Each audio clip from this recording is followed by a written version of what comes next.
We are back with 428 Shibuya Scramble, so let's pick up where we left off. As it turns out, we left off at a stopping point for Achi. So this means that we are now at a point where we choose. Hello there, Falcopon. So remember, we were playing as Tama, but then we couldn't advance with her because her boss was carried away by loan sharks, so that means she's not going to get paid. Too bad. But we just played as Achi, where we found those loan sharks before that period occurred, and we directed them to the wrong building, so now they're not going to interfere with Tama's boss. However, Achi has reached an impasse. Hello there, Player-O. So here's the question. Do we resume Tama's story, or do we do Ozawa, or Minorikawa, whom we have not played as, or Kano, whom we have played as? Place your votes, people. Kano, Minorikawa, Ozawa, or Tama? What's it gonna be? Oh yeah, of course, Stranger Mr. Kippy, I want to get as many bad ends as possible. They're half the fun. Even if there isn't a reward, I don't care. In any case, yeah, so place your votes. Tama, Ozawa, Minorikawa, Kano. If it makes it easier, it's K, M, O, and T, if you want to just type that in. So we have one vote for Tama. Hello there, Ebony. One vote for Tama, 2 votes for Tama. 1 for Ozawa, 3 for Tama, 1 for Minorikawa. 3T, 1O, 1M. 2O. 3T, 2O, 1M. 4T, 1K. This is disorienting. I can't wait till we only have a couple characters left.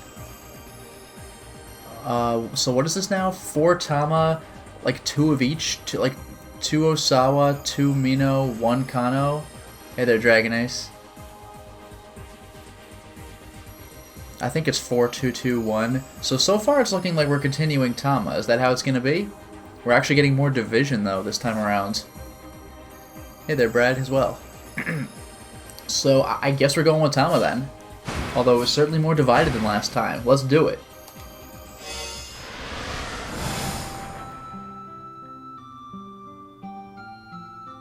Oh, yeah, wait a minute. I should go to the point where...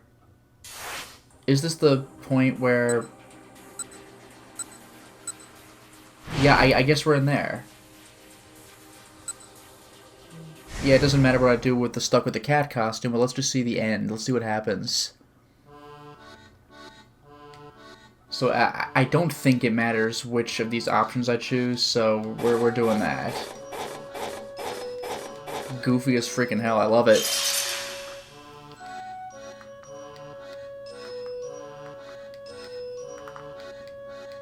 Yeah, what are you doing? Boom! I love that. Actually, wait, what was the button that allowed me to scroll? Was it D-pad? Yeah.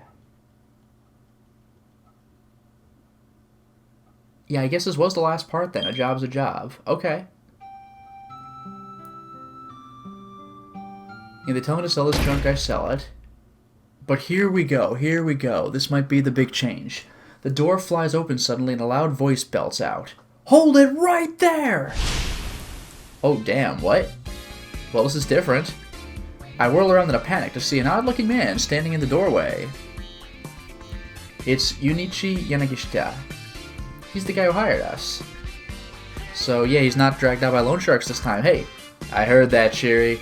Don't you go calling my product junk. This is disrespectful. Chiri gave him an apologetic look. Sorry about that. You should be, but whatever. If you really have doubts, have a try for yourself. Mr. Yanagishita pulls a bottle of Burning Hammer from his coat pocket. Oh, wrong button. Ah, nuts. Do I go right back? I already blew it. Kabong. Ah, crap. Alright, well, we get the big reveal again.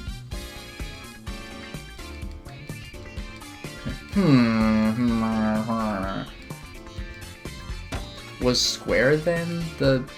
Okay, it was square, not triangle. I'm thinking triangle like in, like Danganronpa. Burning Hammer. Sister products include Del Sweats, Cellulose, Better Sweater, Dom Pepperon, Powerburn Z, Mr. Thin, Nega Chow, Super Nega Chow. Wow, thanks. At first glance, it looks like some kind of energy supplement, but the cheapo label gives an immediate impression of sketchiness. Yeah, that is I think people commented last stream, that is a janky-ass label. Go on, says Yanagishita, give it a go. Cherry reaches out to take it. But no sooner does she grab the bottle than Mr. Yanagishita shouts out one more. Wait! Hold on! What? Cherry squawks, what gives? Yeah, actually, Neko Green Dragon, I was thinking Nabashin from, what, Excel Saga, I guess? You two, you're both good, stomach-wise? Stomach-wise? Yeah, drinking this stuff on an empty stomach could cause some pretty nasty problems. So just make sure you eat or drink something beforehand. Doesn't matter what, really. Wait, nasty problems? Yeah. Such as what, I ask? I'd rather not say. Nobody would buy it otherwise. Jeez. I love this guy's facial expressions, though. Seriously? It's all good, I just had lunch, Cherry says. She flashes a carefree smile. Well, I haven't eaten yet. But on the other hand, I've been guzzling as much iced tea as I can to fill myself up. It's probably safe for me to try this stuff. I may as well drink it, in for a penny, in for a pound. And hey, maybe it'll help me lose some weight. No, I better not drink this stuff. It's not even particularly appetizing. Wait, is this that stuff that gives you visions or something? Hey chat, A, B, or C? What'll it be? Drink it? No. What is this? I am most curious. One for option C.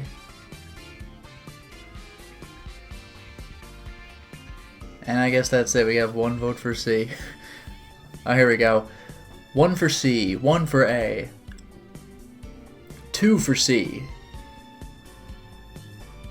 Two for A. Three for C. Three for A. Jeez, okay. Also, hello, Wendy. Four for A. Five for A. Six for A. Damn, A's coming back with a vengeance. But wait, 5 for C as well. So it's A is slightly winning. Oh god. Okay, it's even, but A's up by 1 now. Hello, Douglas. A's up by 2 now. A is now up only by 1. This is actually really close. Any other options, or else I'm gonna go for A, I guess. Yet nobody chose B. That is kind of funny. Alright, A it is, but by a hair. I may as well try it. In for a penny, in for a pound. And hey, maybe it'll help me lose some weight. Dead. I stick the bottle of Burning Hammer into my mascot head mouth. It has an unexpected smell, like curry. Getting my own lips around the mouth of the bottle, I gulp down the liquid inside. Huh? It doesn't taste like anything. A handful of seconds go by. What the heck? Well, bam! It feels like a firecracker just exploded inside my mouth. Now it's spicy. Way too spicy. It's like I just swallowed a chili pepper coated in curry powder. Before I know it, I'm sweating bullets. In that suit? Oh, God. Hey! Well, you sweating? Mr. Yanagishita asks. Like a whole lot? You are, aren't you? Why does he sound so happy about that? That right there is the magic of Burning Hammer at work. Cheery and I are at a loss for words. Burning Hammer! Drink all you want and just burn those pounds away. How's that sound? Good, huh? The goofy-ass cat face. This is just so stupid spicy, it makes you sweat, Cherry blurs out. Blunted to the point, I approve. Hello there, Darren. Yeah. Well, I guess you're right, Yanagishita says. He hangs his head. What is in this stuff, I ask. I can still feel my tongue tingling. Heck, my body's almost too numb to move. I'm so shocked I even forget to get properly angry. What? Oh, he is hanging his head. So it's this health food product that got imported from America a few years back, Yanagishita explains. But the import agency went out of business not long after and couldn't move the merch, so I bought up the whole lot, everything they had in their storehouse. Spent all the money I had on it. Cheery arches an eyebrow. How much did it cost you? She asks. 1 million yen for 300 bottles? Jeez. I could scarcely believe my ears. 300 bottles at 1 million yen for the lot. That's roughly 3,333 yen apiece. Each one of these teensy little bottles cost over 3,000 yen. You got ripped off, man, Cherry says. You really think so? Huh, yeah, you're probably right. He hangs his head even more despondently. This is the sort of thing that's selling 100 yen shops or something. Yeah, it's cheap crap. Ouch, Cherry, moving in for the kill. 100 yen shops? Really? Mr. Yanagishita lets out the heaviest of sighs. I'm starting to feel pretty bad for the guy, actually. Don't let it get you down, sir, I say. Don't let it get you down, sir, I say, hoping to comfort him. But Mr. Yanagishita just lets out a sob-choked sigh. What does sigh mean? Anybody want to tell me what that means? What is... It's actually defining it? A deep breath, emphatically exhaled, often a sign of disappointment, stress, or unrequited love. Also a way of expressing the anxiety brought on by massive debt. One has no money to give, only sighs. Right around now, Minoru Minorikawa is in the company of someone inclined to sigh this way. Oh, it just lets me switch? But I can't? Interesting. Wow. There's a hint for later, people. I try again. Forget this. It'll be okay. Whether or not it helps you lose weight, it is spicy and it does make you sweat. I'm not sure I follow, Cherry says. How much you selling these bottles for, boss? 15,000? Get the hell out, dude. That's laughable. 15,000 yen per bottle. Selling all 300 bottles would yield proceeds of 4.5 million yen. After deducting expenses, such as the cost of the product, rental fee for the venue, pay for the part-timers, and printing flyers, this yields a net profit of roughly 2.5 million yen. It's doubtful that anyone would pay 15,000 yen for a single small bottle, but you never know. There could be a few housewives or young women out there who'd fork out that much in the name of weight loss. A terrifying thought. What? Cherry's jaw practically hits the floor. Mine does the same. I'll take your word for it, because mascot costume. No way. Nuh-uh. No freaking way. Calling that price point absurd wouldn't begin to do it justice. Well, look, selling it at that price is my only option. I need to cover my costs. Anyway, please, I need you both to work your hardest. Apparently, he's committed to this insane course of action. Okay, Cherry replies. It's more like a sigh than a proper response, but I can't blame her. Yeah, for real, Strange Mystic Heavy, we're giving out free samples of this crap? As for me, I can't even find the words, I'm so flabbergasted. I can't just sit there and don't speak up. Isn't this just a scam, sir? So, this is too crazy, or call him out? A or B, ladies and gentlemen? What'll it be? Yeah, Brad, 150 bucks per bottle. Get the hell out of here with that. Hey there, Valcliff. So, yeah, A or B. One for B. Do we have any other votes? Because so far it's 1-0, and B is winning. Okay, 2 for A. 2 for A, 1 for B. 3 for A. 2 for B. 4 for A. 3 for B. 4 for B, 5A, 5B. It is neck and neck right now. 5 each. That's goofy-ass music. Call him out, so that's 6 for B then. B is winning by 1. B might have the edge. We might be doing this. Alright, isn't this just a scam, sir? We're doing it. Isn't this just a scam, sir? Sorry, can't hear you. Yanagishita plays dumb. Fine.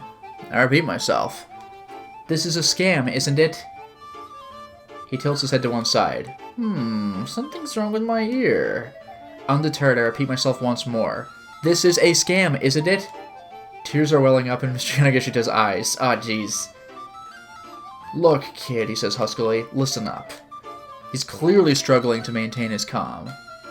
You're in the grown-ups world now. I met a few times. But a scam is still a scam, right, I say? You, sir? What's your name again? Oh, it's Tama. Okay, Tama, why are you still wearing your costume? What? He straight up dodged my question. Oh well, at least I tried. I explained the situation with my suit.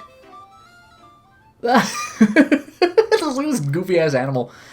Wow, so then are you going to do the sales demo like that? Well, if I can't take the mascot costume off, I don't have much of a choice, do I? No, that won't do at all. I hired you to be a model. If you're wearing that thing, then what's the point? I'm at a loss for words. The point is exactly what he's missing. It's not like I'm wearing this getup because I want to.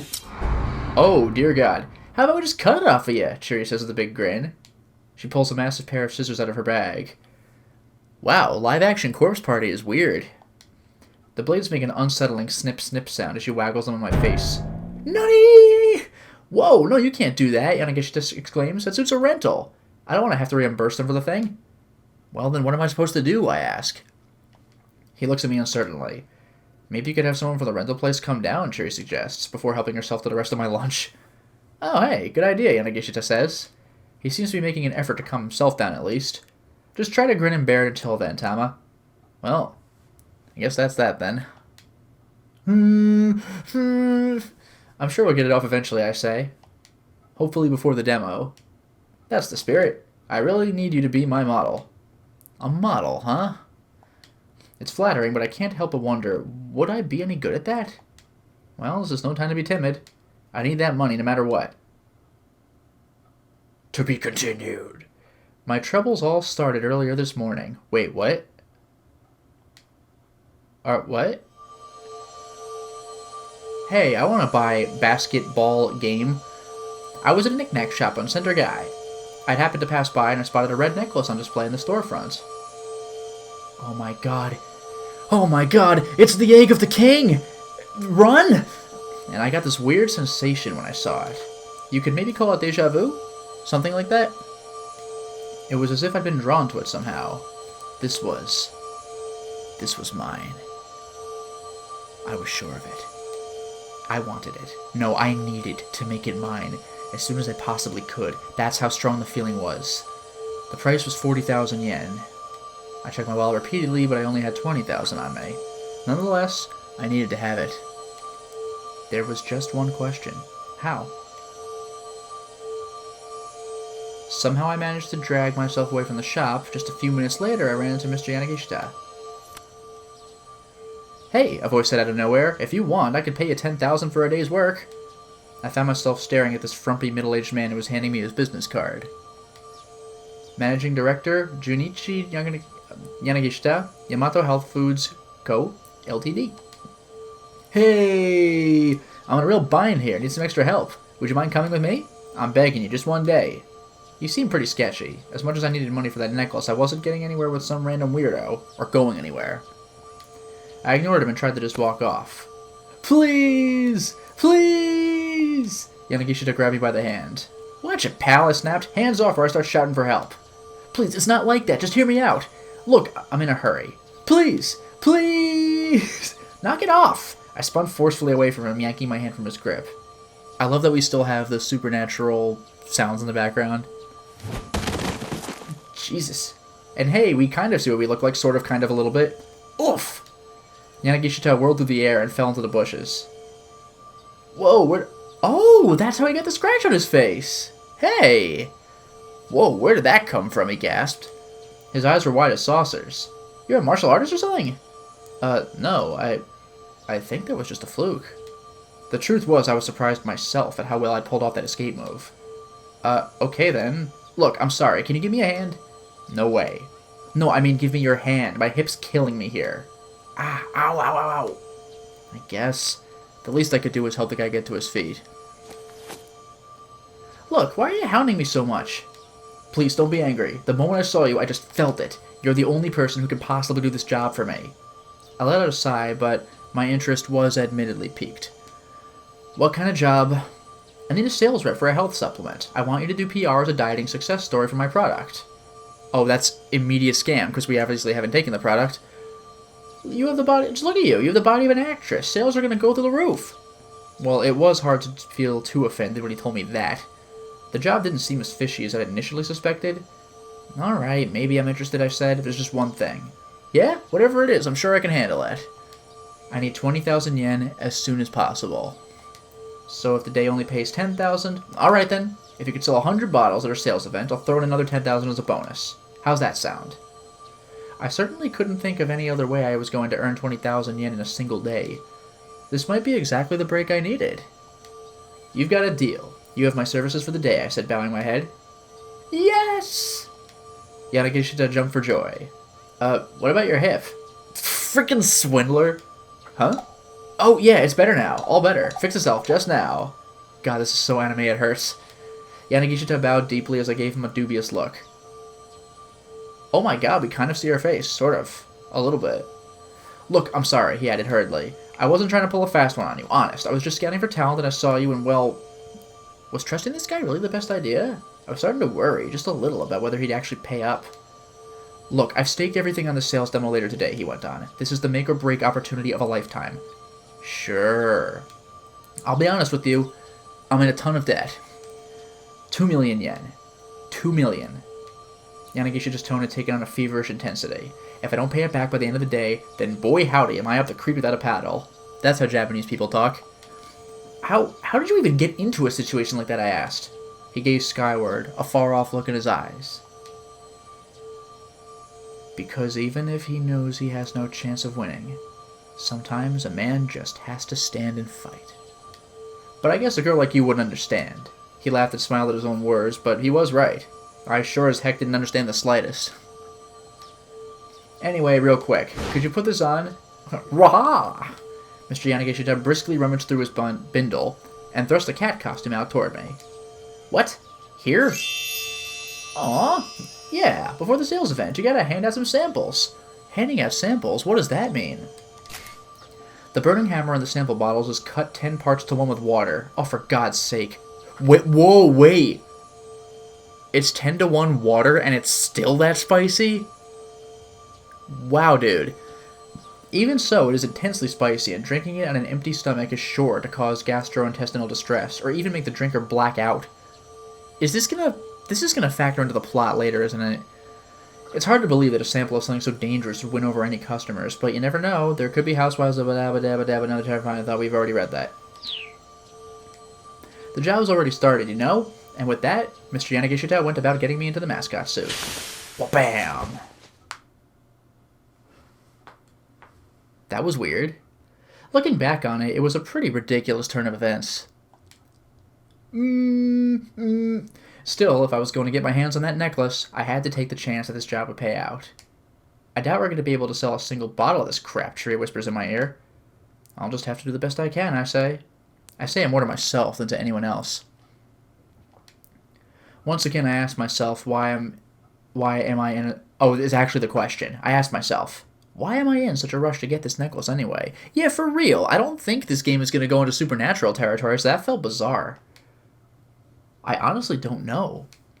It's the strangest thing. Ka-chong! I try my hardest to think of a reason, but all I get is a dull aching throb at the back of my head. It's the same pain I felt earlier. As if I've gotten a good bonk on the head or something. What the hell is this? This game is getting weird, man.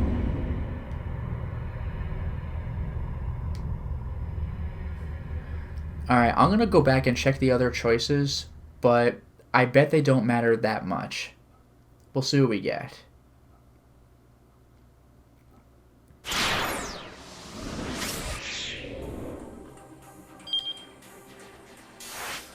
So let's go back to this choice. Oh, they remind you that I can jump. That's good. So I'll go back to this. Oh, that's right. There's two options. There's two choices in this section. Yeah, right. Strange Mystic Hippie. Plot twist. She's already dead, and the necklace is the murder weapon somehow. So I can't find the words. I'm so flabbergasted. Hey, I try to murder her. Sorry, what was your name again? Interjects. Oh right, Tama. Why are you still wearing? Oh, we just go right through it.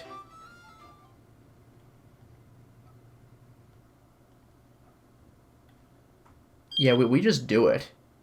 So there's one choice. Okay, let's take a look at the other choice. That was really fast. Drink some. It's probably going to lead to the same direction anyway. No, I better not drink it. Cherry twists off the cap. Bottoms up, she declares, and proceeds to noisily gulp her bottle down. So instead of me passing out, it's going to be her, but otherwise the story will be the same, probably. It doesn't seem like she minds it. Maybe it's actually pretty tasty after all? Huh? Aren't you going to have some too? Mr. Yanagishita flashes me a look. Guess I might as well try a little bit. Okay, okay. Yeah, so it doesn't matter. That's kind of funny. Actually, let me just save so the game knows I did it. Okay, so now let me do the last option, and then we can move on to a different character. God, this guy is really good with those facial expressions, though. For real, he's like a cartoon when he feels like being it. Alright, so probably C will lead to the same result. Doesn't this cause visions? Wait, what? Wait, we're just wait, what? I remember a rumor I heard not too long ago, some kind of urban legend. Are you serious? It was about some drink with a weird burning spicy flavor, and supposedly it turns all of your fingernails a faint shade of black. Then you see things you can't normally see, and hear things you can't normally hear. Who are you?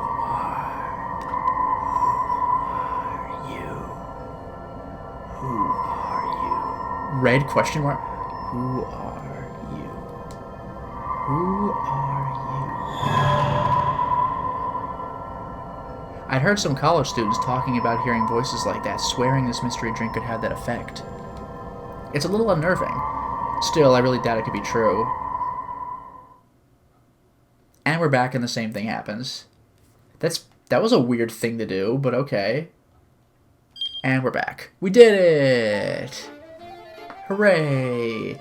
Okay, so Achi's story is to be continued, and Tama is also to be continued. And remember, by the way, this isn't a stopping point like a do not pass. To be continued means the end of their chapter for this time slot, for this hour. So we must go to a different character now. So who's it going to be? Ozawa, Minorikawa, or Kano? Take your pick, ladies and gentlemen. Kano, Minorikawa, Ozawa. So that's K-M-O. It'll be easier to keep track now that there are only 3 characters. Make my life a little bit easier. 1 for Kano. What else do we have here, people? Damn, there's so much going on in just the 1 hour. It's kind of amazing. 1 for K, 2 for M, 3 for K, wow, 2 for M. 3K, 3M, 4K, 1-0, 4K, 5K, 1-0, 2-0, 4M. K is winning by a little bit. Wow, people really don't like going to new characters. Minorikawa, though, is a very close second, but it's looking like Kano. So, alright, let's do Kano. Kablam. Error in judgment.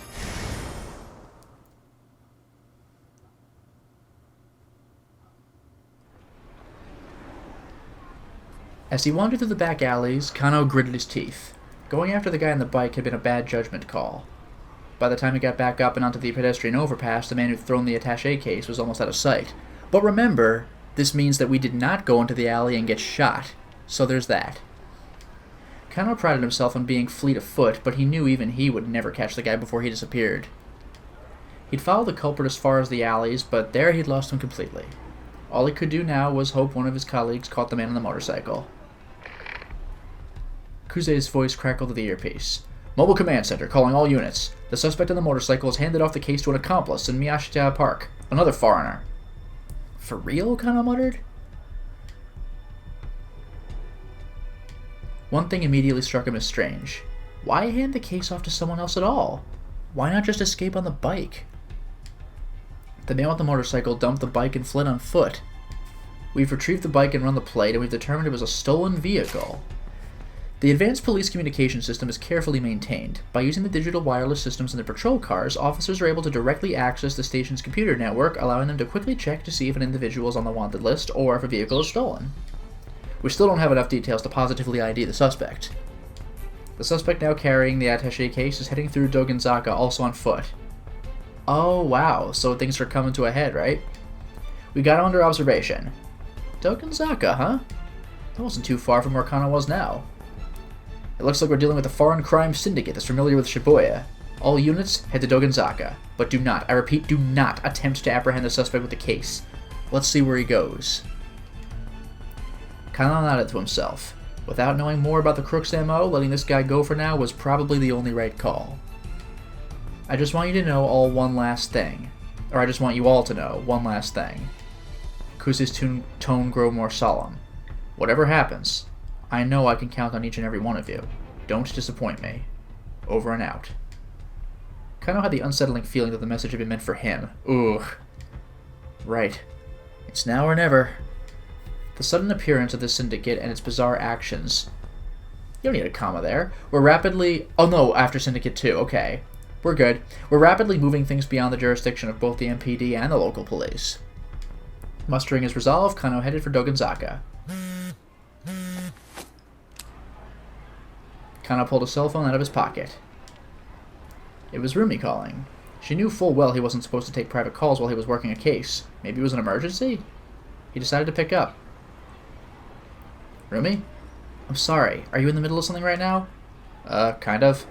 Is this an emergency? Well, yeah. So I'm in Shibuya right now, and... Shibuya? Why'd you have to be in Shibuya now, of all times? So, my father came down from Nagano all of a sudden? What? Rumi's father, Shizuo, had been staunchly opposed to the two of them getting married. Kano had visited his home many times, but the man had never even deigned to meet him. Jeez. Cold as ice. Yeah, he told me to tell you he wants to meet with you. What? What, now? Kano blurted the words out with more alarm than he intended. I told him you were busy working, but he said he'd wait. This can't be happening, Kano whimpered to himself. I'm sorry, I know he can be demanding. That's not the issue. Her dad offering to wait made it harder for him to refuse. Alright, Kano said, but I'll have to call you back later, okay? I really am sorry. I'll be at a cafe called Lautrec. What? Like the asshole in Dark Souls? That Lautrec? Okay. It's by the train station. Ruby hung up. Hey there, Silent Pain. For a long moment, Kano stood in a daze, staring at his phone. As if keeping up with the case wasn't stressful enough. What crazy shenanigans will we get into next time? At last he stumbled into motion, but even as he scoured Dogenzaka for any sign of the criminal, his mind remained fixed on the meeting with Rumi's dad. There was no way of knowing when he'd be done with his casework today, but could he really pass up on a once-in-a-lifetime opportunity to get her father's approval for a hand in marriage? Once in a lifetime? What? Odds are that this will not be the only once-in-a-lifetime experience Detective Kano winds up having today. What? Just like a straight-up hint? Whoa. Wait, Dracologist, there was a Konami game called Dr. Lautrec? What? Maybe he could slip away for just a bit. There are plenty of detectives still tailing the suspect. Taking 15 minutes or so to meet with Shizuo wouldn't be such a big deal, would it? This may be my big chance. I should go meet with Rumi and Shizuo while I can. No. Right now I've got a job to focus on. A or B, ladies and gentlemen. Do we be irresponsible but maybe advance our relationship? Or do we be responsible and maybe piss off Rumi's dad? How's this gonna work? A or B, ladies and gentlemen. Yeah, right, Silent Pain. I would not like to be him. So let's see where we go with this. I'm most curious. I actually really don't know which way the chat's gonna go with this one. A, we have 2 for A. 1 for B, 3 for A. So it's 3 to 1, 3 to 2, 4 to 2, 4 to 3, 5 to 3. A is winning by 2 right now. It's 5 to 3, 6 to 3. I bet you this is the wrong decision too, but I still am curious. It looks like A is the winner right now. Oh man, A's killing it, 7 to 3. Alright, we're doing this. This is my big chance. I'm gonna piss off my cop boss while I'm on a case. It's now or never, Kano decided. His future happiness depended on winning over Shizuo. Watch Shizuo, like, be in the police force, and he's like, you failed the test. He might not have the opportunity later if the kidnapping case wound up going south. He just had to make sure he didn't linger too long. He was trying to decide the best way to save as much time as possible when he caught sight of a taxi passing by. Jeez, Kano. He stepped out into the street to flag the cab down. The station wasn't too far away, but it would be faster to take a car than run there. The taxi screeched to a halt. "Careful, buddy!" shouted the cab driver through the open window. "You're gonna get yourself killed!" Looking more closely, Kano saw that there was already someone in the back seat. Well, crap. He hadn't considered that the cab might already be taken. Still, he didn't have time to wait for another to come along. Kano leaned in close to the back door of the taxi. "Please, I need you to let me have this cab." Beggars couldn't be choosers, after all. "No way," snapped the passenger. He did not seem the genial type. "Please, I'm begging you here." "Look, I'm in a hurry, pal. Get your own cab." "I know how ridiculous this must sound, but please, this is really, really urgent." "Urgent?" "Yes, it's a matter of life or death. Please." "Look, I'm sorry, but I'm dealing with something urgent here, too." Is that Minorikawa? That might be. Then let me ride with you. I'll pay for the whole fare. Was this the jump thing that was from Tama? My entire future's on the line here. Sorry, buddy. It's life or death on my end, too. I gotta look after me and mine. Kano could see this was going nowhere. Right. So sorry to trouble you. Kano stepped back in frustration. And that was it. That might have been a jump moment from Tama. I'll have to check on that later. The taxi sped away. Kano scanned the area looking for other cabs. Instead, he spotted the man with the attaché case. What? That's kind of funny. So are we just going to ignore him and meet our freaking girlfriend? Because, like, he's right here. Like, the guy we want is here. It was a stroke of dumb luck, but Kano wasn't going to lose sight of him now. He decided to follow. Then I guess this was a non-choice. Unless the meeting with the taxi was something for later. Further up along Dogenzaka, in the direction the perp was heading, was where Yamatadori joined Route 246. Maybe the guy was planning to meet up with a getaway car? No, wait. Hold on. If that were the plan, why would the gang have ditched the motorcycle earlier? Kano started tailing the man, racking his brain all the while. The suspect turned down a narrow side road. He wasn't heading toward Yamatadori or Route 246 at all, but back toward Shibuya Station. What in the world was going on? It was starting to feel like the crooks were just messing with the investigation team. Kano radioed Kuze on the wireless. The police wireless system is digital in order to make transmissions more difficult to intercept. There are several different channels available, including the basic local channel, a common channel for contacting other nearby patrol cars, channels assigned to specific precincts, action update channels for riot squads, and so on. There's also a separate channel specifically for kidnapping cases, not on the standard wavelengths. Sir, I don't think there's any point in seeing what this guy leads us anymore. That's not your call to make. Keep watching him. Sir, this is a waste of time. That girl might be in danger if... Kano's argument was cut short as he saw the man hand off the attaché case to yet another foreigner. Again? How many times are these criminals going to pull this trick? The detectives broke into two groups to follow both of the men. This is a pain in the ass. Kano followed the man with the attaché case, who eventually led him back to the area around Shibuya Station. Ruby and Shizuo should be waiting in a nearby cafe right now. Kano tried to remember the name. That's right, it was called Lautrec. The name of the cafe where college student Ryoko Kakinuma works as a waitress, named after 19th century French painter Henri de Toulouse-Lautrec. Tolu? I might have butchered that. He created numerous works, including many posters, book illustrations, and book covers, which are highly regarded in the art world. Huh. Okay. He kept his eye out for a place by that name as he tailed the target. Before long, he did spot the cafe. Its large plate glass window offered a view of the cozy interior. The sign out front read, Lautrec. Looks like this was the place. The man with the case was at the intersection waiting for the light to change. Kano took the opportunity to peer inside. He spotted Rumi right away. She was facing away from him, so the man seated across from her must be your father. Kano realized he'd never even seen a picture of him. Shizuo grew organic produce up in Nagano nowadays, but until 2 years ago he'd been a detective with the investigative division, or investigation. MPD Investigative Division, responsible for handling crimes such as murder, kidnapping, and arson that take place in the Tokyo metropolis.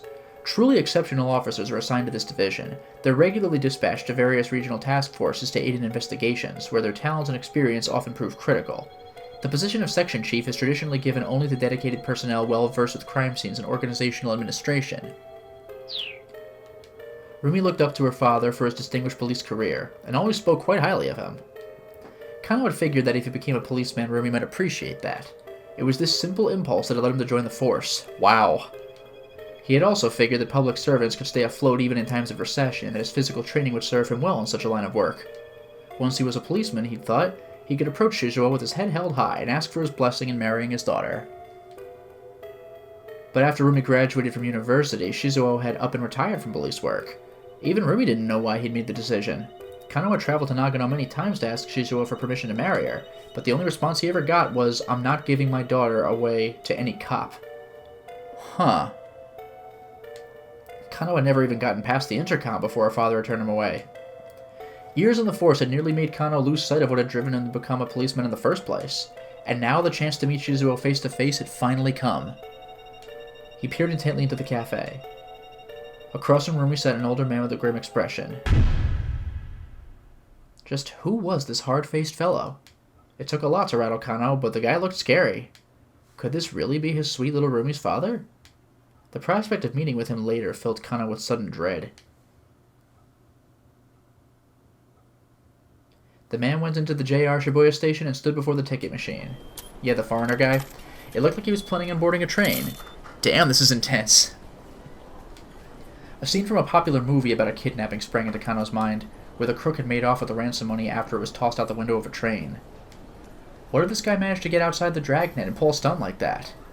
It looks like the suspect is going to board a train, Kano informed Kuze over the wireless. Make sure you stay on his tail. Apparently, Kuze still wanted to string the perp along for a bit. We've got the lizards ready to pursue. My god, they have lizards! Japanese police lingo for motorcycle squads deployed to pursue suspects in urban settings. I wonder why they're called that. Is that sort of Japanese pun that makes more sense if you don't translate it? We'll reestablish our dragnet around whatever station he gets off at. The man purchased a ticket from the machine and passed through the gate.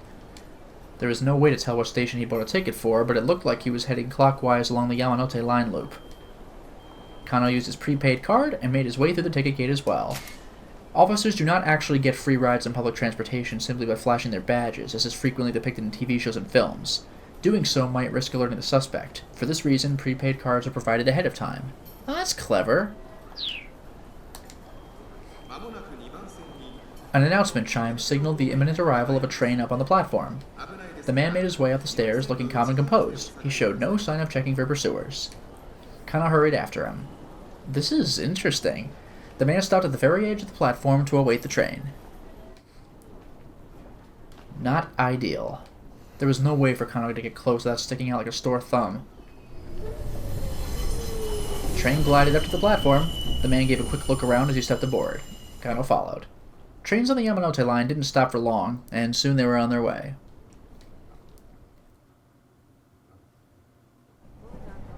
Oh man. Glancing around, Kano noticed other MPD investigators who had slipped aboard the train as well. I love how we haven't had choices lately. It's just we're really following this thing. The suspect stood behind the driver's compartment, staring contemplatively at the scenery outside. The man's composure only served to rattle Kano more. A man in a gaudy necktie walked past Kano, talking on his cell phone. Yes, everything's going fine on this end, he said. There's no need to worry. In his other hand, he carried the same sort of attaché case as the man they were tailing. He headed right toward the driver's compartment and stood next to the suspect. Well, now that's not suspicious. Kano leaned his head subtly, straining to make out what he could of the phone conversation at the other end of the car.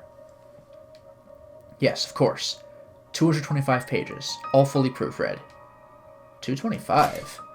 Article 225 of the Penal Code of Japan details kidnapping for profit and kidnapping for ransom. Accordingly, 225 is police shorthand for kidnapping. Damn, that's clever! That was police jargon for kidnapping. Was this guy in cahoots with the kidnapper? Or like it might be a coincidence, right? Maybe the criminals had planned an attaché case swap. Kano watched the newcomer like a hawk. But rather than making contact with the suspect, the man turned around and strolled back the way he'd come. He hadn't done anything suspicious at all. Yes, right. Uh-huh. Understood. Kano stole a glimpse of the man's face as he passed. He stopped and looked at Kano, seemingly aware that he was being watched. But geez, that look. Kano decided to stare him down, look away nonchalantly. So this is an interesting choice. If this guy really is nothing, then just staring him down, it's like, what a dick. So, but if he is something, who knows? So, yeah, wow, chat, what do you want me to do with this one, A or B? I have one vote for A already. I am quite curious. One of each now, 1A, 1B. Do we have any more options, please? 2 for B. 2 each. 3 for A. 4 for A. 3 for B. 4 for B.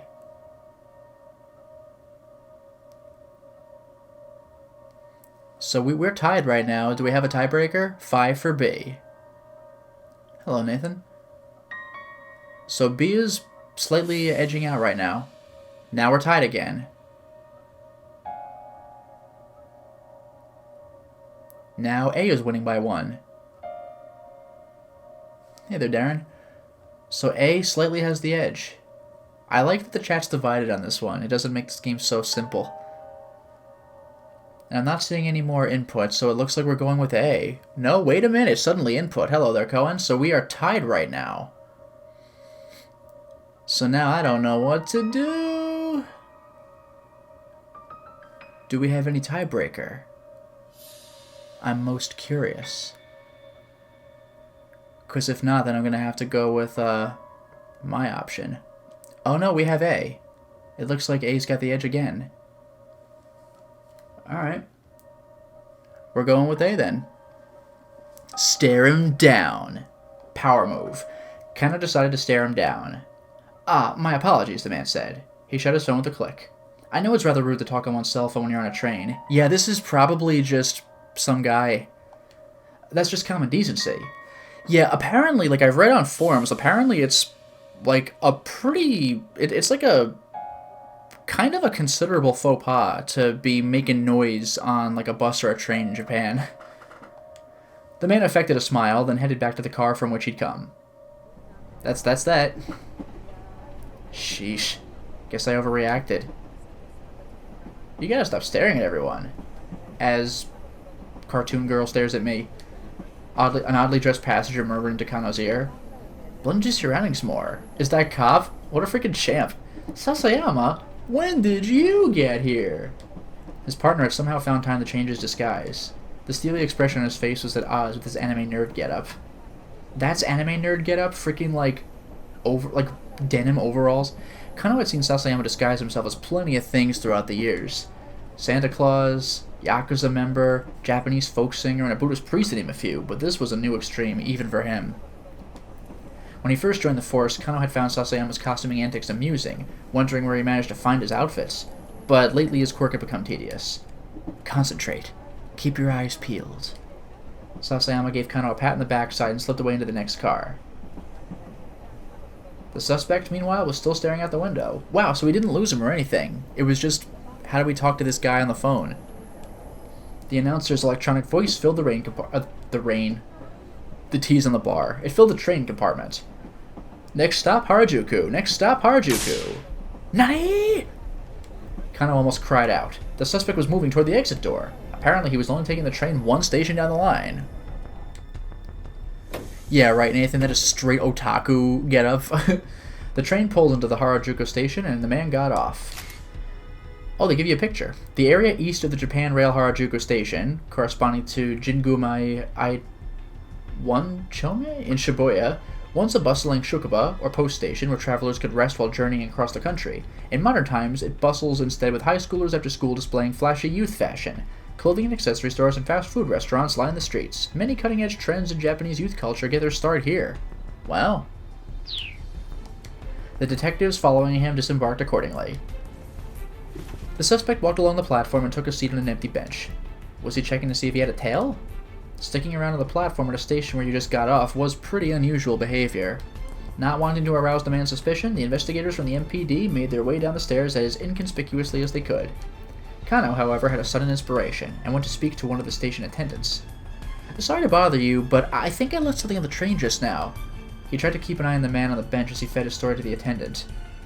The suspect sat silently on the bench, attaché case clutched securely in his arms. He didn't really look like he was checking for a tail. Was he waiting here for someone else then?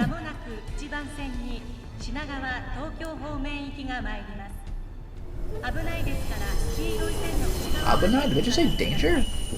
Before long, a train heading counterclockwise around the loop arrived. The man rose from the bench and stepped up to the boarding area. Wait, what the heck? If this guy got in the counterclockwise train, wouldn't that just take him right back to Shibuya Station?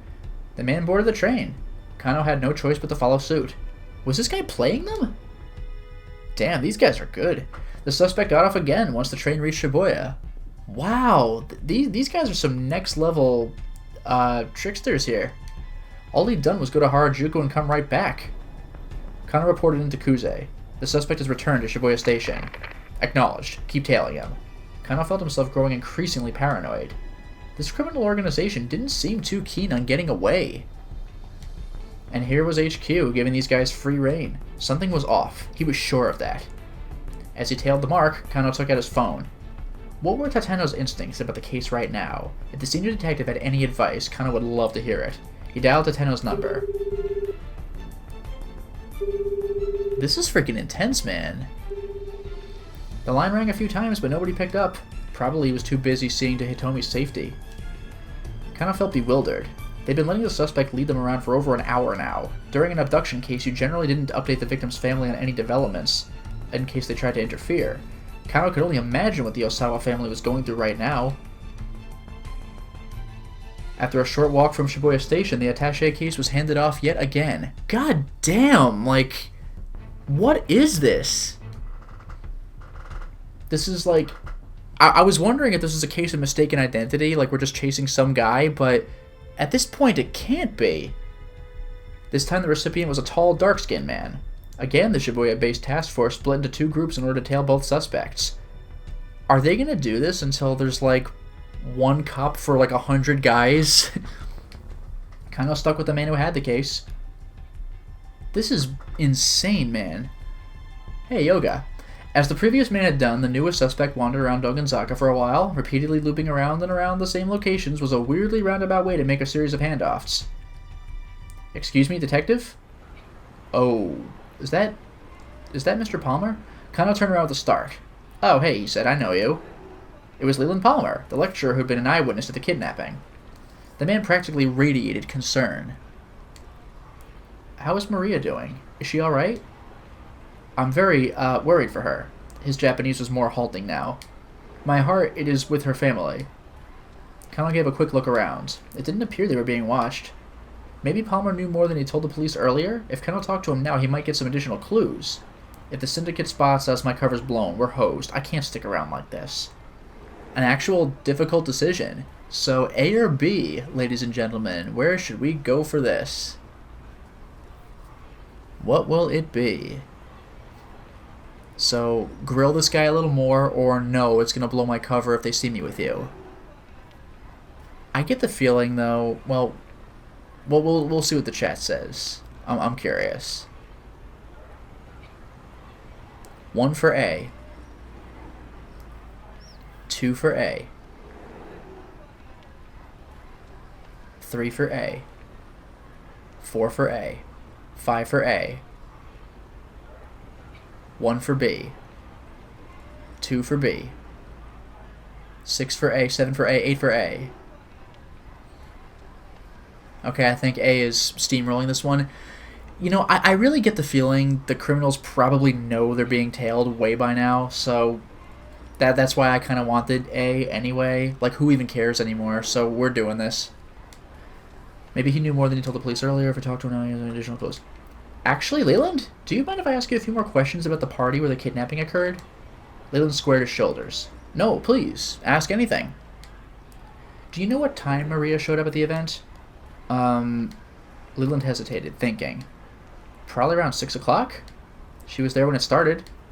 Was there anyone else there who stood out? Stood out? How? Like someone you usually wouldn't expect to see there. Leland tilted his head. No, I don't think so. Everyone there was a student from my class, including the exchange students. Not much new here, Kano thought. He decided to ask one last question. Did you happen to hear why Hitomi was running late in the first place? Oh, no. Sorry. I'm not very helpful, am I? Leland dipped his head in apology. It's all right. Thank you for your cooperation. Please, help Maria. I will. Kano parted ways with Leland and went back to tailing his suspect, so that went nowhere. Oh no, the phone. He pulled his phone from his pocket. It was Rumi again. It was weird that she called twice when she knew he was in the middle of something important. Had something happened while she was waiting at the cafe with Shizuo? Kano picked up hurriedly. What's the matter? What's the matter? You know what the matter is. Rather than Rumi's soft soprano, it was a threatening masculine voice that came over the phone. Oh no! Uh-oh. Kano felt his whole body stiffen with dread. Is this my father-in-law speaking? Don't remember being anyone's father-in-law. The speaker's tone was firm and flat. No, I know, I just, Kano felt himself at a loss for words. So you're dating my daughter, huh? Sir, yes, sir. Kano barely squeaked out his reply. Thinking about getting married? Yes, sir. And speaking of which, I'd love the chance to sit down and have a nice long... Then how long are you going to keep me waiting? Hurry up and get your ass over here.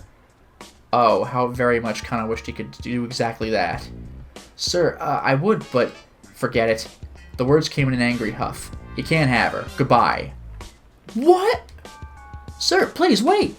As Kano cried in desperation, he heard Rumi's voice on the other end of the line. Dad, you can't just use my phone like that. You were taking too long in the bathroom. Give it back! Rumi? Kano tried and failed to keep the heartbreak out of his voice. Sweetie, what's wrong? Your father just said he doesn't want us getting married. What? Dad, what did you say to my boyfriend? Listen to you. Calling that boy little pet names and whatnot. I think you're a little too attached. Daddy, you haven't even met him. That's why I told you to have him come see me. How long is he gonna make me wait? Kano listened as the two argued on the other end of the phone. God damn, this is awkward. The phone must be lying somewhere between them. Could this get any more awkward? Rumi, I'm sorry, Kano shouted apologetically into the mouthpiece. This is all my fault. Please, you don't have to fight like this. The phone clattered as Rumi scrambled to bring it to her cheek. No, I'm the one who should be sorry. Sorry for what? It was Shizuo again, grumbling in the background. You have nothing to apologize for. I'll deal with my father, Rumi said hastily. You just focus on work, sweetie. I know you're in the middle of something really important. Thanks, Rumi. Kano was legitimately touched. I'll do my best. God damn, that was scary. And this is, like, not the criminals we're following. This is, like, still the scariest part of the entire game. Jeez. Kano hung up and went back to the task at hand, more determined than ever. God damn, she is the ultimate, like, curmudgeonly dad. This is crazy. Maybe I have a chance after all. For Rumi's sake, not to mention the victims, he needed to focus on cracking this case. God damn, this is stressful. The man he was tailing was walking several meters ahead. There was no telling when Kuze might give the arrest order. Kano braced himself to spring into action the very instant the order came down. Mobile command to all units. Once more, the director's voice came in over the wireless. Was it time to make the arrest at last? We've identified the man who first picked up the attaché case by the statue of Hachiko. No arrest yet, then, but still, a crucial development. That was a creepy face, man. His name is Tariq Al-Karawan. He's got priors for larceny, illegal possession of narcotics, you name it. He belongs to a foreign criminal syndicate that's operating in Shibuya. Kano felt his apprehension rising. If this syndicate was behind the kidnapping, they were anything but amateurs. And though they might be leading the police on a wild goose chase, they certainly weren't playing around.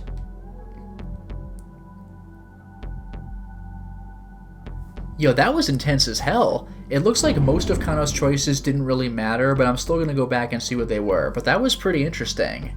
Like, straight up development here. I'm okay with this.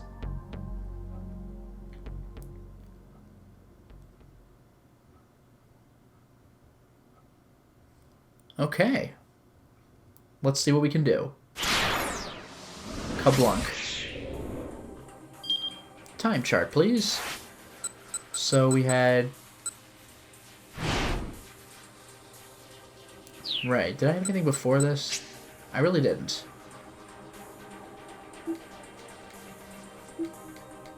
Yeah. Okay. So what if I don't head to the cafe?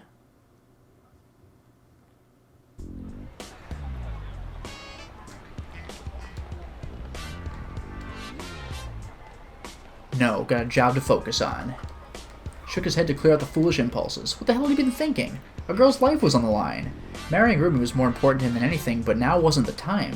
Besides, now that he thought about it, running out on a critical investigation to meet with the old man probably wasn't going to score many points. Rumi's dad didn't strike him as someone who'd approve of shirking one's responsibilities. Honestly, that's what I was thinking. Jeez. Kano would just have to wrap this kidnapping case a little ahead of schedule. Then he could have a proper sit-down with Shizuo. As he considered his plan, he caught sight of the man with the attaché case walking by. And I think we're back. Yeah, we're back. So, okay. Alright. So there were two more options. So there was the nonchalantly look away from the phone guy who probably wasn't anything. But his anxiety got the better of him, and after a moment he turned his gaze right back. Soon the two men were locked in a staring contest. Oh, my apologies. So it didn't matter. Didn't matter. Okay, now, last choice. Let's not ask him questions. We don't want to get our cover blown.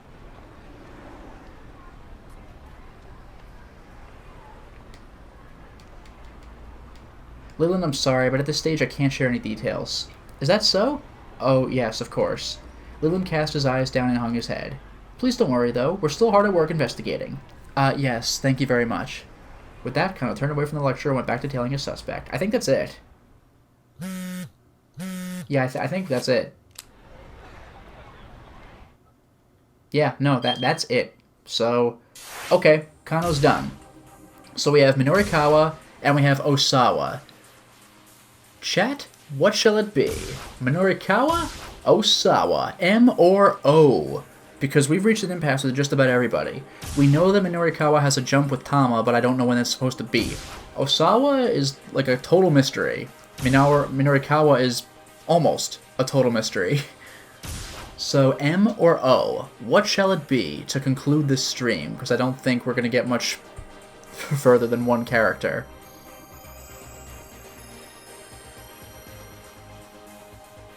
Wait, Winterburn, you forgot who he was? Minorikawa and Ozawa? We haven't even met him yet. 2 for Minorikawa, 2 for Ozawa, 3 for Ozawa, 4 for Ozawa, 5 for Ozawa, 6 for Ozawa. Ozawa was like a minority when it was 4 characters.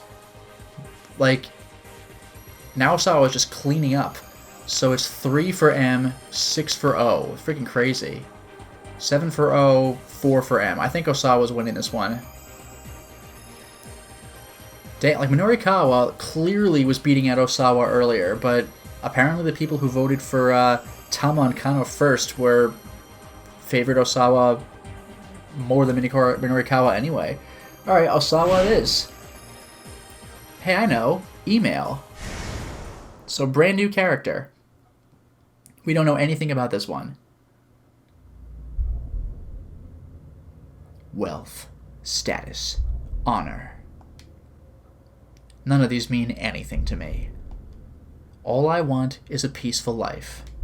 To put worry behind me. To stay calm and serene. To be free of worldly concerns. Free. At any cost. This guy gets a freaking theme song? Oh, okay. What the hell is this? It said 11 and now we're looking at 12:45. A cheery rhythm pumped up from the CD player set up against the study wall. Yeah, Strange Mr. KB, for real, I was also thinking Yoshikage Kira. Kira just wants a quiet life. It was the latest hit from Ayakamiki, the songwriter sensation who was blowing up the Pop-Tarts. The Pop-Tarts, wow, the Pop-Charts. Kenji Ozawa reached for the stereo remote on his desktop. He ratcheted the volume up a little louder. Yes! More music! He looked like the sort of man who'd be more interested in classical music, but in fact, he was a huge fan of the girl rock popular with middle schoolers. Closing his eyes, he swayed back and forth in time with the music, humming his favorite lyrics under his breath. But his movements faltered. It's no use. Aya's voice usually soothed whatever ailed him, but today, even she couldn't help. Today, Ozawa was a complete wreck, in both body and mind. What? Identify the infection route of UA virus. Yeah, give me a second here. Yasushi Shirakawa, PhD. It's the common term for a group of viruses belonging to the UA-like viruses family. Fulminant hemorrhagic fever, high death rate, 80 to 99%, and lead to a range of symptoms including general body acute pain, diarrhea, bleeding, vomiting, blood, internal and external bleeding, extremely high fever. Yeah, this is something that I didn't want to say because it was on the back of the box and it was too crazy to just bring up in the earlier streams, but apparently bioweapons are a factor in this game, which is amazing. So yeah, mounds of paperwork were scattered across the desktop in his study, all of it about viruses and vaccines. It had only been a week since he'd returned from a business trip to his company's branch office in the US, and he was slated to go back in another week's time. There was a truly staggering amount of work he needed to get through while he was at home. He picked up one of the papers, glanced at it aimlessly, then tossed it back onto the desk. Slumping back in his chair, he let out a long, deep sigh. He was in no mental state to work right now. A faint knock at the door barely roused him from his torpor. "Director, may I come in?" It was his vice director, Mamoru Tanaka. "Sure, the door's open." That shiny shiny glasses look. Tanaka came into the study. I know it's not a great time, but Ozawa could barely make out his words. He tapped the remote, lowering the volume of the music. Tanaka continued apologetically. "A call came in from the lab. They're hoping for a response to the email they sent yesterday. I'm sure they don't need it today. Apparently they do need an answer as soon as possible, sir. I did ask them to give you some more time, but..." "I see," Ozawa said wearily. "All right, then." Tanaka dipped his head slightly and slipped out of the room.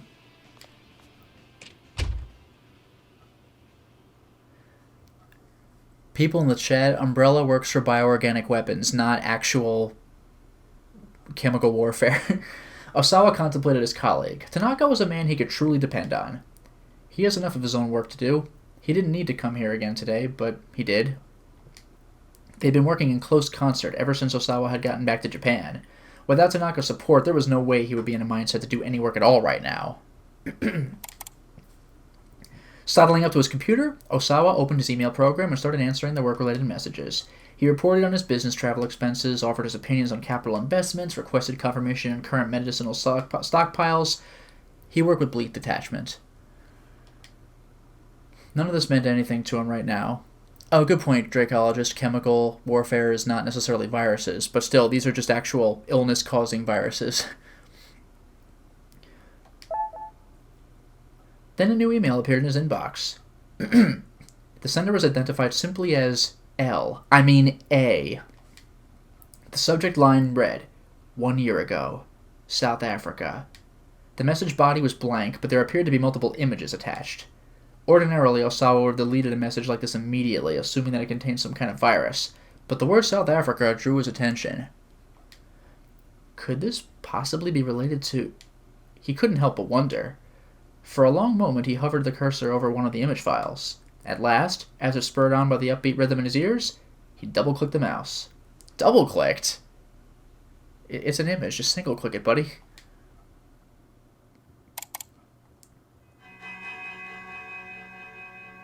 What is this? The grainy photograph showed a large room with a dozen or so people laid out in beds. It appeared to be some sort of medical ward. Ozawa felt a strange flutter in his chest. He quickly opened another image. Okay, this one showed a close-up of one of the patients in his bed. Large red blotches covered his face. A large volume of blood appeared to be dripping from his ears and nostrils. A cold shudder ran up Osawa's spine. What the hell? These symptoms. Ozawa opened up the remaining image files. Each new picture showed another of the patients. They all appeared to be teetering on the brink of death. There was no doubt about it. These people were infected with the UA virus. Okay, this is new. The UA virus belongs to family Filoviridae, genus UA-like virus, I guess. It is a new member of the same family as the Ebola. Whoa! And causes UA virus fulminant hemorrhagic fever. It's capable of airborne transmission, although an infected individual cannot pass on the infection before symptoms manifest. The U.S. Centers for Disease Control and Prevention, the CDC, have assigned the virus to Risk Group 4, their classification for the most dangerous infectious agents. Oh boy. But how? Questions tumbled through Osawa's mind. His fingers tapped out a quick message. Is this the same video game I'm playing right now with the attaché case and the foreigners? And the freaking stupid diet supplement thing? What is up with this? He doubted he'd get a response, but he might as well try. How are these people going to converge? Who are you? Where are these images from?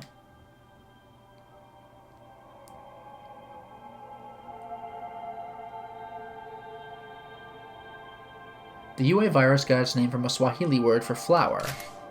The virus is roughly 90 nanometers to 110 nanometers in diameter, and 500 to 700 long. Because of its pronounced sickle-like shape, it's sometimes known as the sickle of death. It possesses a viral envelope, the surface of which is coated with spike-shaped protein protuberances. And for the record, a nanometer is a billionth of a meter. Viruses are small. Supposedly, this was based on the fact that the propagated form of the virus resembled the petals of a flower. Despite the flowery name, however, the disease was anything but pretty. UA didn't just mean flower, or like ua, maybe? It also meant to kill. And as the name suggested, the virus had a mortality rate of 100% in those it managed to affect. Because most details regarding the virus have been suppressed, cases of infection are largely unknown to the world at large. Because all patients known to be infected with the virus on official record have died within a short time frame, the mortality rate is given as 100.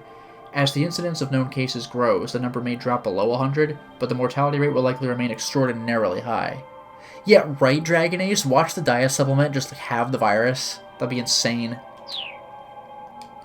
Moreover, there was a very short incubation period between infection, the onset of symptoms, and death. Inhaled viral particles can spread from the lungs to the lymph nodes, and from there disperse throughout the body. The virus propagates in several places, including liver cells and macrophages, a component of the immune system, and destroys the endothelial cells within blood vessels. Upon reaching the brain, it forms a neural sludge of blood mixed with other bodily fluids. Jesus. Within roughly 12 hours, bleeding would set in throughout the body, everywhere but the bones and muscles, with lethal results. Due to its incredibly high mortality rate, the disease's very existence had been kept hidden from public knowledge. Osawa's computer chimed to signify the arrival of a new email. The sender was A. He hurried to open the message. Once again, the subject line read, 1 year ago, South Africa.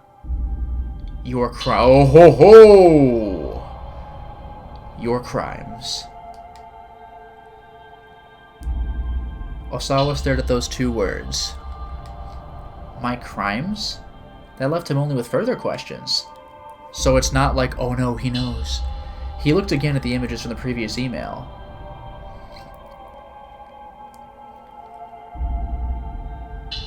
What makes any of this my crimes? He could see that the patient's bleeding was severe.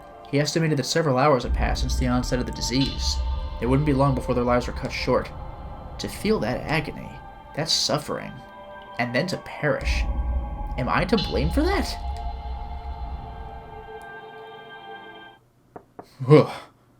Another faint knock came at the door. Darling, do you have a moment? It was his wife, Ai. Yes, come in. Give me a second. Close the mail program. Wow. Okay, chat, A or B, what are we doing?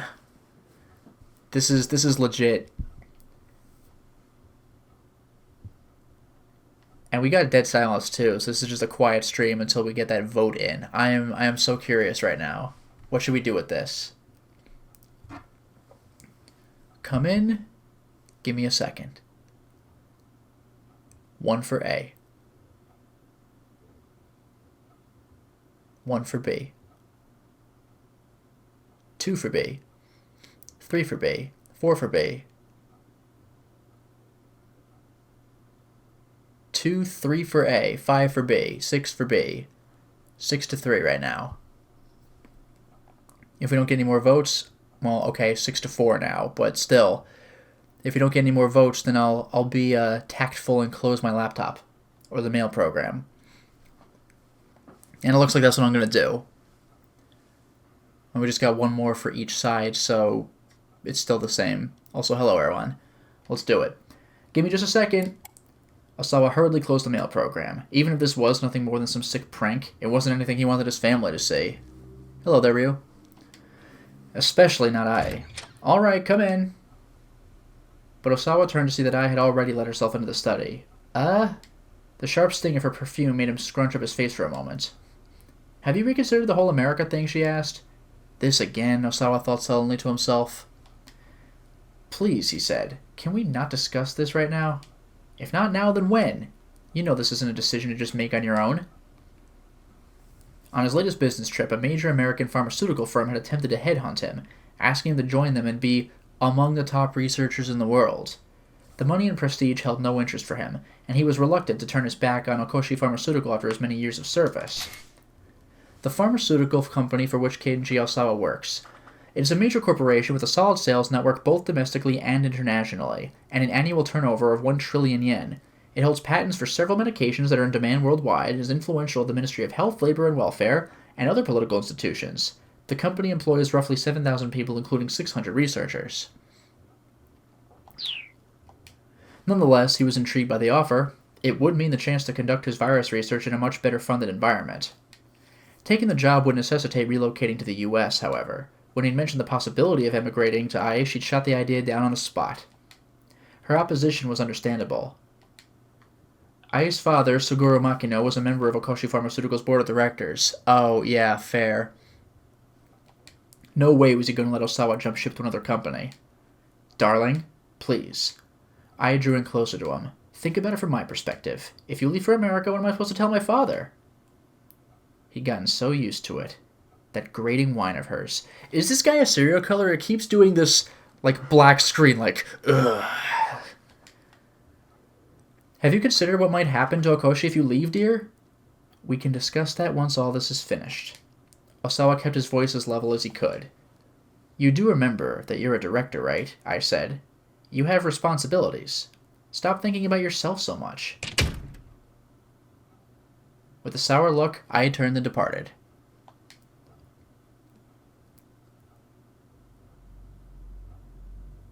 Okay.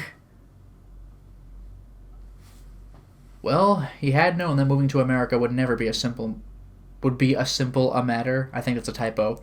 Regardless of what his wife thought about it. There was another reason, however. The antiviral agent that he had developed at Okoshi. A therapeutic drug used to treat viral infections. Examples include the drugs used against influenza and HIV. These treatments do not eliminate the infection. Rather, they simply inhibit the development of the disease. There are still many issues with such drugs, including the risk that treated viruses possess or develop a resistance that makes the treatment ineffective.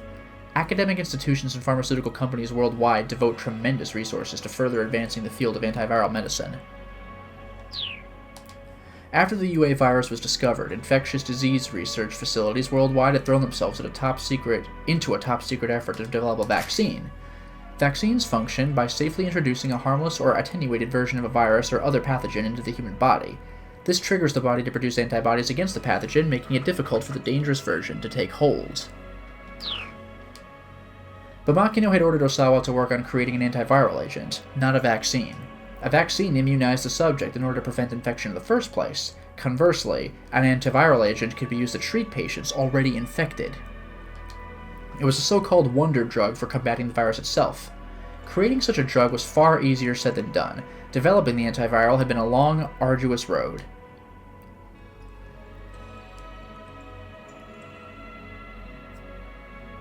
Only after years of research had Ozawa's team succeeded in identifying a substance that might qualify as an antiviral agent for UA.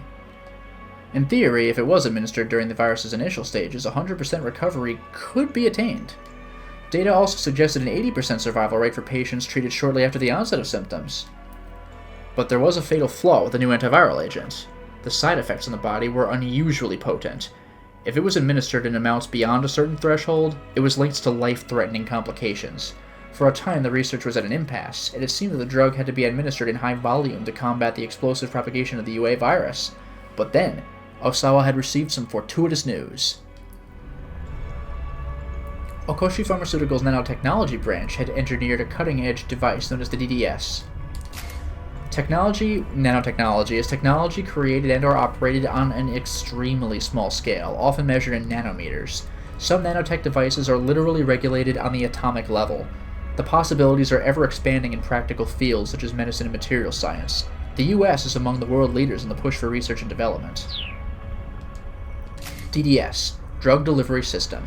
Such a system administers ultramicroscopic drug capsules to a targeted area of the body. Damn, this is freaking intense. Ozawa had jumped on it immediately. By administering his antiviral agent with the nanotech DDS, he was able to use smaller amounts of the drug to quash the UA virus with precision. Because the DDS can be used to deliver a drug with pinpoint precision, and only where it's needed, it can greatly reduce the side effects of even very potent drugs. The DDS developed by Okoshi Pharmaceuticals utilizes advanced high-tech polymers, which ensure that the capsules containing the drug are fully broken down and eliminated from the body roughly when we get their administration. Also, there's a freaking video. This is cool as hell. This looks like something from Police Knots. Okay. The procedure was a huge success. There was a marked increase in the drug's efficacy, along with the expected decrease in adverse side effects. A pharmaceutical is said to have a positive effect if its use brings about the desired results when treating a medical condition, but many drugs created unwanted or unforeseen adverse effects as well. Given the extreme complexity of most drugs' interactions with the human body, nearly any medicine can have both positive and negative effects. The effects have been confirmed via animal testing on monkeys, and now the antiviral was ready for the final development stages. Clinical trials on humans. Experiments involving drugs or medical techniques tested on animals to confirm their safety before they're used on humans. The 1964 Declaration of Helsinki, which lays out ethical standards for human experimentation, advocates responsible animal testing, but many animal rights advocates regard such testing as a form of animal cruelty.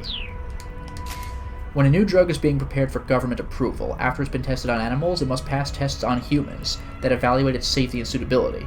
Such tests are frequently conducted on both patients and healthy individuals. In Japan, the development of new drugs is often hindered by insufficient legal infrastructure for conducting clinical trials, resulting in a smaller knowledge base and fewer opportunities for testing.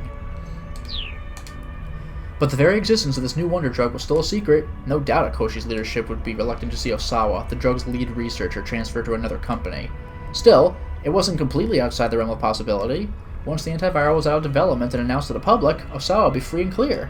For that very reason, he was loath to cause any friction over the drug right now. Good vocabulary. This anxiety only magnified his concern about the email he'd just received. Ozawa called up Tanaka over the intercom. "There's something I want to show you. Could you come in here?" He needed a second opinion, and Tanaka could be relied upon. Ozawa opened the door the moment Tanaka knocked. He looked around before ushering his vice director inside. "What's this about, sir?" "This." Ozawa showed him one of the images. Tanaka's face went pale. It can't be. Tanaka clearly recognized the symptoms of the UA virus. "Any idea what this is about?" Ozawa asked. "No, sir. These images were just emailed to me. The subject line says 1 year ago South Africa. Well, that would put it around the same time as the most recent run of infections, wouldn't it, sir? But that information isn't..." Tanaka trailed off. Ozawa nodded. "The thing I don't understand is why these pictures were sent to me." Ozawa opened the other email from A. "The second message I got says that these pictures are my crimes." "I'll look into this on my end, sir," Tanaka said. He hesitated uncomfortably. "Damn. Sir, just to make sure, Are you asking me about what I think you're asking about?" Ozawa said. Tanaka gave a slight nod. "Understood," Ozawa said. "Don't worry. I won't trouble you." "I appreciate that, sir." Visibly relieved, Tanaka left the study.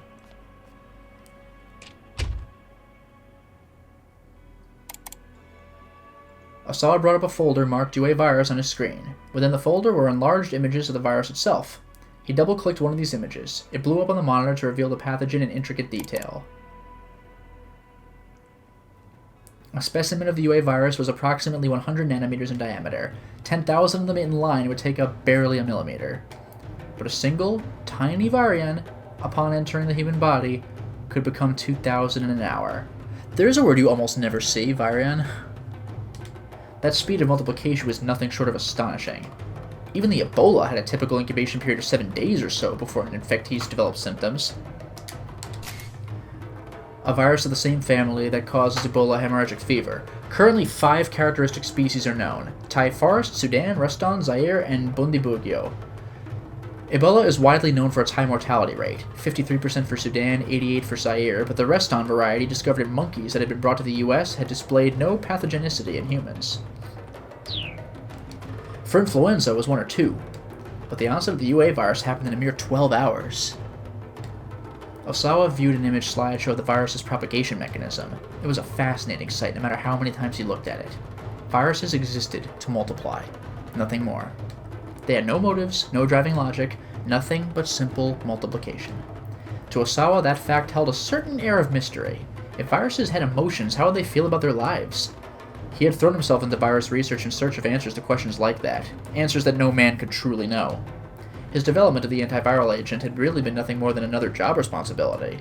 He felt no particular sense of duty to protect people from a killer virus. He was just happy for the chance to play around with UA day after day. Another email arrived in his inbox. Ozawa furrowed his brow as he scanned the message.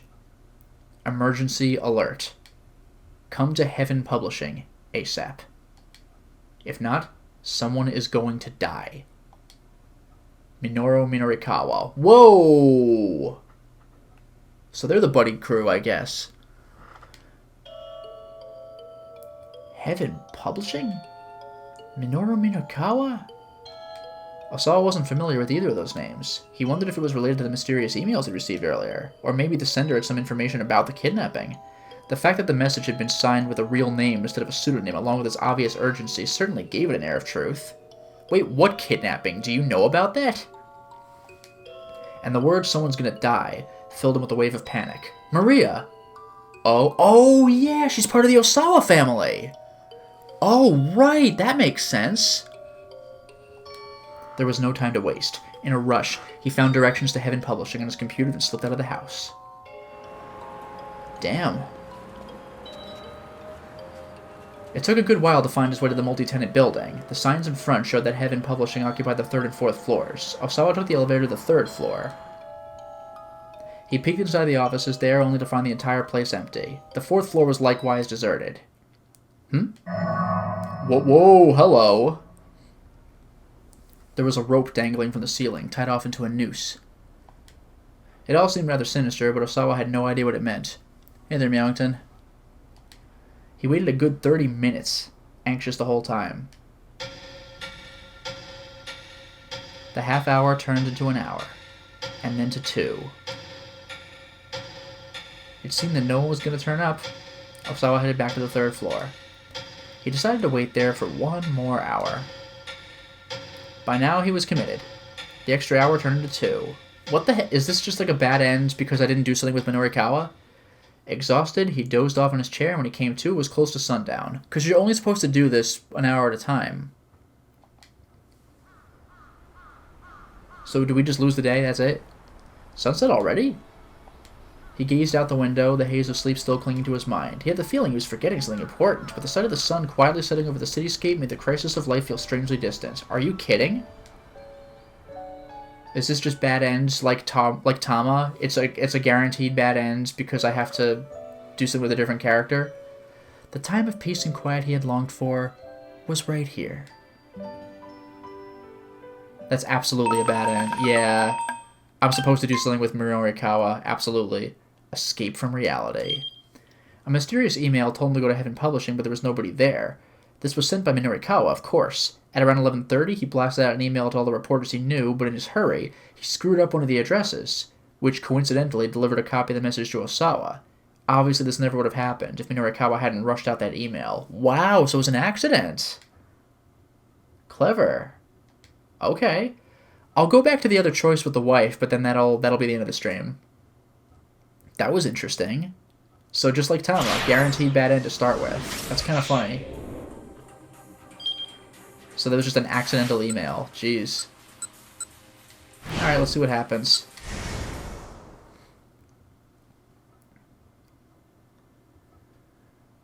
Yes, come in. See the creepy pictures. I stepped into the study. The room was filled with the scent of her perfume. That's it. That's it. So there's no difference. So we're getting a bad end. That's what that means. So next time we will do Minorikawa. But this is where I'm going to call it for now. So thank you very much for joining the stream, and have a wonderful night.